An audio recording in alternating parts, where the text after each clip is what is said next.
বন্ধুরা, কিছুক্ষণ পর শুরু হতে যাচ্ছে ইন্ডিয়া ভার্সেস পাকিস্তানের যে ম্যাচটি। এই ম্যাচটি পাকিস্তানের জন্য খুবই খুবই খুবই খুবই ইম্পর্টেন্ট। কেননা ইউএসের সাথে প্রথম ম্যাচটি হারার পর পাকিস্তান কিন্তু এখন একদম সীমানার দ্বার প্রান্তে আছে ওয়ার্ল্ড কাপের সীমানা থেকে বের হওয়ার।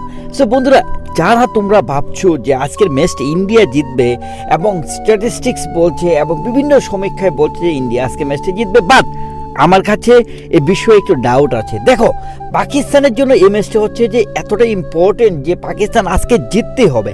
আর ইন্ডিয়ার জন্য কিন্তু সেই রকম স্পেশাল কোনো কিছু না, কেননা প্রথম ম্যাচটি ইন্ডিয়া যেহেতু ইজিলি জিতে গিয়েছে, ডেফিনেটলি তাদের তো ইচ্ছে থাকবে আজকের ম্যাচটি অবশ্যই জেতার, কারণ প্রতিপক্ষ হচ্ছে পাকিস্তান। কিন্তু তারপরেও সবচেয়ে বেশি প্রেশারে আছে পাকিস্তান।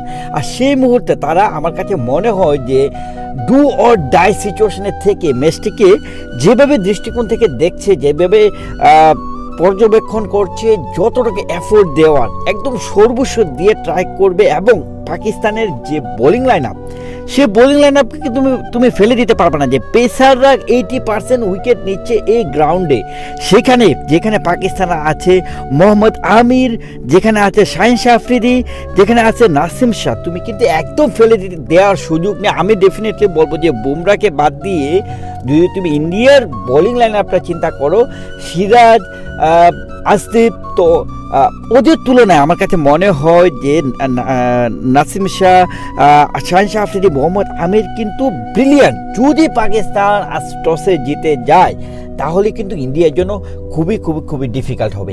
আজকের ম্যাচটি পাকিস্তানের জন্য সবথেকে ইম্পর্টেন্ট হচ্ছে টসে জেতা।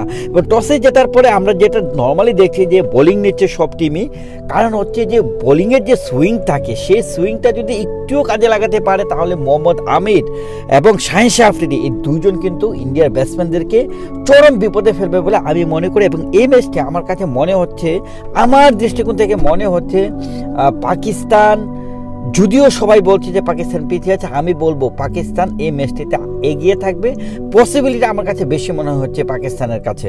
কেননা দেখো, ইন্ডিয়ার প্লেয়ারদের কথা যদি বলি, ডেফিনেটলি ইন্ডিয়া হচ্ছে যে ক্রিকেটের বর্তমান সময় থেকে শুরু লাস্ট 10 বছরে যদি দেখো, সব থেকে বেশি স্ট্রং টিমদের থেকে যে প্লেয়ারগুলোকে নেওয়া হবে ইন্ডিয়া থেকে নেওয়া হবে। তারপরে বলছে আজকের ম্যাচটি হচ্ছে ডু অর ডাই সিচুয়েশন পাকিস্তানের জন্য। সো ডেফিনেটলি বাবর আজম এবং রেজওয়ানদের এই ম্যাচটি একটি ডিফারেন্ট ম্যাচ হিসেবে কাউন্ট করছি আমি। এবং আমার কাছে মনে হচ্ছে শাহিন শাহ আফ্রিদি এবং মোহাম্মদ আমিরই হচ্ছে পাকিস্তানের মেন ভরসা, এবং সেই ভরসার জের ধরে আজকে ইন্ডিয়াকে হারাবে পাকিস্তান। এটা আমি আসলে আমার কাছে মনে হচ্ছে। বন্ধুরা, তোমাদের ওপিনিয়ন অবশ্যই কমেন্টস করে জানাবে। Thank you.